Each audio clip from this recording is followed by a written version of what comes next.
تو میں high court اسلام آباد سے لے کر اڈیالہ جیل تک گیا اور وہاں پر ایک حوالدار نے مجھے روک دیا. یہ اگر فرض کرے کوئی کہے کہ یہ ایک سیاسی پارٹی کی یا ایک وزیر اعلیٰ کی کمزوری ہے تو یہ آپ کو غلط گائیڈ کیا جا رہا ہے. یہ ہماری عدلیہ کی بے بسی ہے, ہماری ججز کی بے بسی ہے, جن کو 26ویں آئینی ترمیم کے ذریعے مفلوج کیا گیا ہے. جو ڈگنیٹی دی ہماری ججز کی کہ وہ ایک دوسرے کی عزت کرتے تھے, سینئر کو سینئر رہنے دیتے تھے, جونیئر کو جونیئر رہنے دیتے تھے, اور وہ اپنے فیصلے امپلیمنٹ کرنا جانتے تھے, اس چیز کو جو ہے ختم کر دیا گیا. اور ایک حوالدار جو ہیں وہ 3 ججز کے آرڈر ردی کی ٹوکری میں پھینک دیتے ہیں, جو باعث شرم. بار ایسوسیشنز کا اپنے بڑے قاضی انور صاحب کا, ایڈوکیٹ جنرل شاہ فیصل بھائی کا, اور ان صدور کا بار ایسوسیشن کے, ان کے کیبنٹس کا, تمام وکلاء کا انتہائی مشکور و ممنون ہوں کہ انہوں نے آج مجھے مدعو کیا اور یہاں میرے لیے بیٹھے ہیں. کل جو ہے ایک نیوز میں سن رہا تھا کہ میں یہاں پر کچھ الیکشن کے سلسلے میں آ رہا ہوں, لیکن حقیقت یہ ہے کہ یہ الیکشنز, یہ سیاسی پارٹیاں, یہ نظریے, یہ ہر بندے کا اپنا اپنا ہے اور وہ چلتا رہے گا. لیکن یہاں پر ہمارا یا میرا بنیادی مقصد جو پاکستان میں رول آف لا اور سپرمیسی آف کانسٹیٹیوشن کو روندا جا رہا ہے, اس کے سلسلے میں آپ لوگوں کے سامنے یہاں پر آنا پڑا. اور یہاں پر میں صرف اور صرف میرا واحد مقصد وہی ہے کہ میں یہاں کھڑا ہوں. میرے معزز وکلاء صاحبان,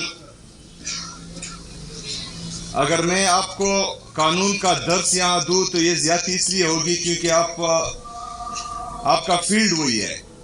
لیکن بہرحال جن زیادتیوں سے ہم گزر رہے ہیں ان کا تھوڑا ذکر میں ضرور کروں گا.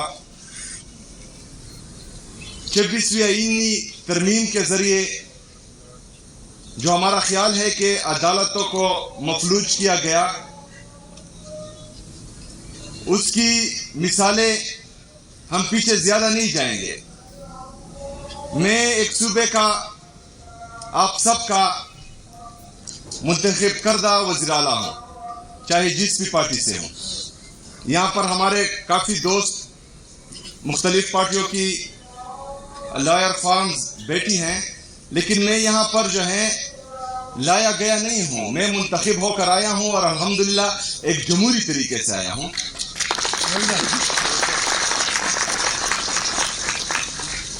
تو میں چاہ رہا تھا کہ میں اپنے لیڈر, اپنے قائد جناب عمران خان صاحب سے, جو ہمارے پارٹی کے تاحیات چیئرمین ہیں, ان سے ملوں. 2 سال سے میں ملا نہیں تھا, تو میں ان سے پالیسی گائیڈ لائنز لوں کہ میں نے یہاں پر کرنا کیا ہے. بہرحال وہ ایک طرف, جو آئین اور قانون کی میں بات کرنے لگا ہوں وہ دوسری طرف, اور مین بات وہی ہے.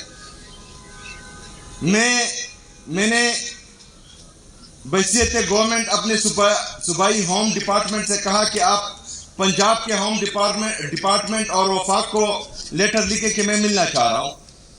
وہ لیٹر لکھا گیا. پھر وزیر اعظم صاحب کی کال آئی, میں اڈیالہ جیل کے باہر موجود تھا. میں نے ان سے ریکویسٹ کی کہ میں ملنا چاہتا ہوں. اس کے بعد جب مجھے اجازت نہیں ملی تو میں ہائی کورٹ گیا. جو ہمارا آئینی اور قانونی راستہ تھا وہ میں نے اختیار کیا. وہاں پر 3 ججز بیٹھے, انہوں نے یہ آرڈر دیا کہ مجھے ملایا جائے. سپرڈنٹ کو کہا, جیل کے سپرڈنٹ کو, کہ ان کو ملایا جائے. تو میں ہائی کورٹ اسلام آباد سے لے کر اڈیالہ جیل تک گیا اور وہاں پر ایک حوالدار نے مجھے روک دیا. یہ اگر فرض کرے کوئی کہے کہ یہ ایک سیاسی پارٹی کی یا ایک وزیر اعلیٰ کی کمزوری ہے تو یہ آپ کو غلط گائیڈ کیا جا رہا ہے. یہ ہماری عدلیہ کی بے بسی ہے، ہماری ججز کی بے بسی ہے، جن کو 26ویں آئینی ترمیم کے ذریعے مفلوج کیا گیا ہے. جو ڈگنیٹی دی ہماری ججز کی کہ وہ ایک دوسرے کی عزت کرتے تھے، سینئر کو سینئر رہنے دیتے تھے، جونیئر کو جونیئر رہنے دیتے تھے، اور وہ اپنے فیصلے امپلیمنٹ کرنا جانتے تھے. اس چیز کو جو ہے ختم کر دیا گیا، اور ایک حوالدار جو ہیں وہ 3 ججز کے آرڈر ردی کی ٹوکری میں پھینک دیتے ہیں، جو باعث شرم ہے. ابھی میرے معزز وکلاء، بات یہ ہے کہ آج اگر فرض کرے کوئی اس لیے چپ ہے کہ میرا گھر جل رہا ہے اور آپ کچھ نہیں کہیں گے، تو یہ آگ آپ کے گھر تک پہنچے گی، اس میں آپ بھی جھلسیں گے. یہ گھر جو ہے آپ کے گھر، یہ آگ آپ کے گھر کو بھی لپیٹ میں لے گا، آج ہو، کل ہو یا پرسوں ہو. جسٹس وقار سیٹھ، شہید ارشد شریف شہید، اس طرح کے ہمارے بہت سے ججز صاحبان، صحافی برادری، وہ ہمارے سامنے ہیں. ہم ان پر چپ رہے. عمران ریاض صاحب کو اٹھایا گیا، صابر شاکر ملک چھوڑ کے چلے گئے، معید پیرزادہ، اس طرح بہت سے صحافی، میں نام لیتے لیتے تک جاؤں گا. کیونکہ وہ ظالم کو ظالم کہہ رہے تھے، پاکستان میں آئین اور قانون کی بالادستی کی بات کر رہے تھے، آزاد میڈیا کی بحالی کی بات کر رہے تھے، اپنی ضمیر کی سن رہے تھے. ان پر جو ہے پاکستان کی زمین تنگ کر دی گئی. باقی جو صحافی برادری ہے، اگر وہ چپ ہے کہ آج ان پر ہے، کل ان کو کچھ نہیں کہا جائے گا تو ان کا نمبر بھی آنے والا ہے. تو اس لیے میرے عزیز ساتھیوں، ہم نے آواز اٹھانی ہے، کیونکہ ہم نے بندوق کا مقابلہ بندوق سے نہیں کرنا. ہم نے بندوق کا مقابلہ آئین اور قانون کے دائرے میں رہ کر تمام وہ حربے استعمال کرنے ہیں جو ہمارا آئین ہمیں اجازت دیتا ہے، اور پاکستان میں جو ہے رول آف لا لانا ہے. آپ لوگوں کا مین کردار ہے. میں نے پرسوں بھی ایک جگہ پر کہا کہ ہمارے معزز ججز صاحبان کو اگر یہ لگ رہا ہے کہ وہ اپنے فیصلے منوا نہیں پا رہے ہیں اور وہ لیٹر لکھ رہے ہیں کہ ان کے فیصلوں میں مداخلت ہو رہی ہے، تو آئیں ہمارے سامنے. یہ وکلاء بہادر وکلاء ہے، انہوں نے تحریکیں چلائی ہیں پاکستان میں آئین کے لیے، پاکستان میں قانون کے لیے، اور بڑے بڑے امر جو ہیں ان کے سامنے ڈیر ہو گئے ہیں. تو انشاءاللہ یہ وکلاء بھی ساتھ دیں گے، ہم عوام بھی ساتھ دیں گے، اور تمام سیاسی پارٹیاں بھی انشاءاللہ تعالیٰ ساتھ دے گی، اور پاکستان میں جو ہے ہم آئین اور قانون کی بالادستی لائیں گے انشاءاللہ تعالیٰ. باقی جو صدر صاحب نے باتیں کی، ہمارا یکساں نظام تعلیم، اس پر کام شروع ہے. 1 سے لے کر 8ویں تک تقریباً ہمارا جو ہے یکساں نظام تعلیم آ چکا ہے. 8ویں سے لے کر 12ویں تک انشاءاللہ تعالی 2026 میں ہوگا، اور یہ سلولی جو ہیں اس کو ہم امپلیمنٹ کرتے جائیں گے انشاءاللہ تعالی. 1 سے لے کر تمام تعلیم انشاءاللہ تعالی یہ ہم یکساں نظام تعلیم لائیں گے تاکہ امیر اور غریب کے لیے ایک ہی تعلیم ہو. اس کے ساتھ ساتھ جو انہوں نے امن کی بات کی، میں چاہ رہا یہ ہوں آپ وکلاء سے کہ ہم پارلیمنٹیرین ہیں، ہم بھی اپنی سوچ کے مطابق ایسے قوانین لائیں گے، ایسی لیجسلیشن کریں گے انشاءاللہ تعالی جس سے عام عوام کا فائدہ ہو. لیکن اگر آپ لوگوں کو لگتا ہے کہ ہم سے کوئی چیز مس ہو رہی ہے یا ہم وہ لیجسلیشن نہیں کر پا رہے جو ہمارے بنیادی انسانی حقوق کا تحفظ کر رہی ہے، تو ہمارے اے جی صاحب بھی ہیں، آپ کی تنظیمیں بھی ادھر ہیں، بار ایسوسییشنز کی، آپ وہ قوانین لائے انشاءاللہ تعالی. کیبنٹ اور اسمبلی سے پاس کروانا میرا کام ہے انشاءاللہ تعالی. جو بندوق کے ذریعے یا ڈنڈے کے ذریعے آئین کے ان آرٹیکلز کو روند رہے ہیں جس میں ہم نے عام عوام کو، اپنی میڈیا کو، اپنے وکلاء کو، اپنی جوڈیشری کو تحفظ دیا ہوا ہے، تو انشاءاللہ تعالیٰ اس قوانین کے ذریعے جو ہیں ان کو ہم مزید سخت کریں گے اور اس کے امپلیمنٹیشن کو یقینی بنائیں گے انشاءاللہ تعالیٰ. اس کے ساتھ ساتھ امن و امان، اس میں آپ لوگوں نے ہمارا ساتھ دینا ہے، کیونکہ جو کولیٹرل ڈیمیج جیسا ناصور جس کی وجہ سے دہشت گردی ختم نہیں ہوتی بلکہ مزید بڑھتی ہے، کیونکہ اللہ تعالیٰ قرآن میں بھی فرماتا ہے کہ ایک معصوم انسان کا قتل پوری انسانیت کا قتل ہے.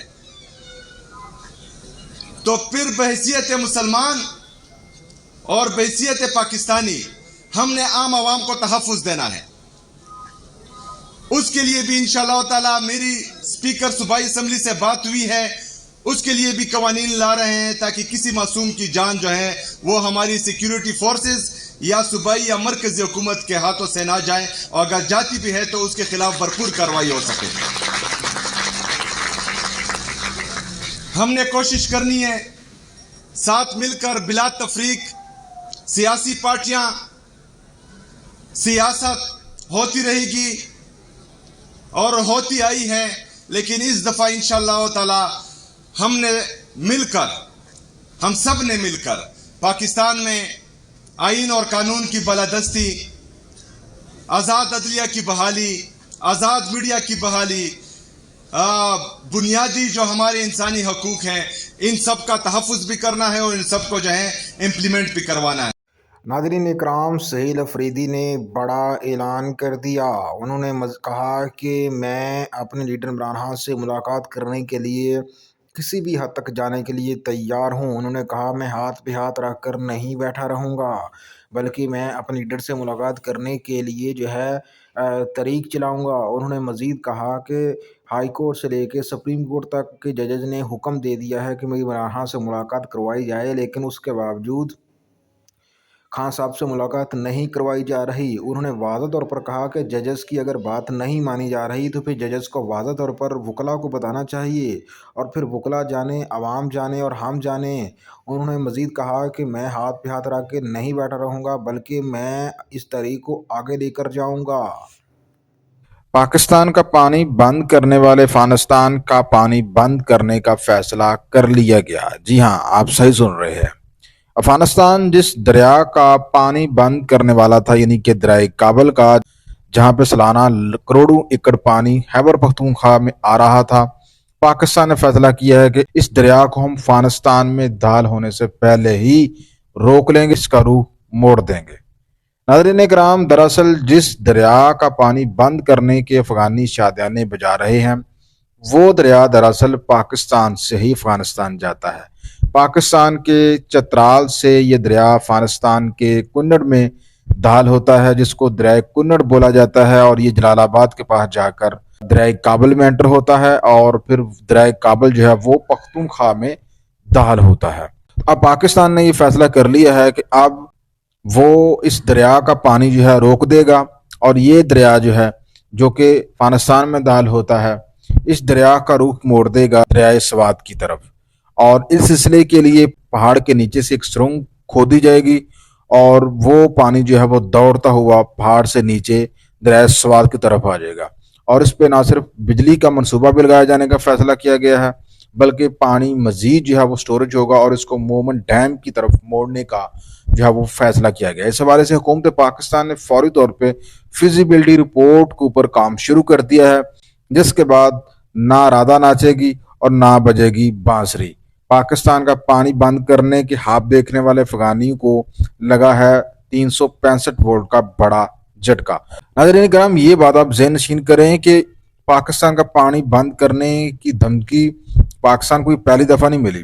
افغانستان کی ہسٹری رہی ہے، ماضی میں بھی 60 کی دہائی میں اس وقت کے افغانستانی حکمرانوں نے پاکستان کے پانی بند کرنے کے حوالے سے باقاعدہ منصوبے کے اوپر کام بھی شروع کیا تھا، لیکن بعد میں فنڈ کی عدم دستیابی کے باعث اس منصوبے کے اوپر کام روک دیا گیا. تو یہ آپ ذہن میں رکھیں کہ یہ کوئی نئی بات نہیں ہے کہ افغانستان کا پانی بند کرنے کے حوالے سے باتیں کر رہے ہیں. یہ ماضی میں بھی پاکستان کا پانی بند کرنے کے حوالے سے کام کر چکے ہیں.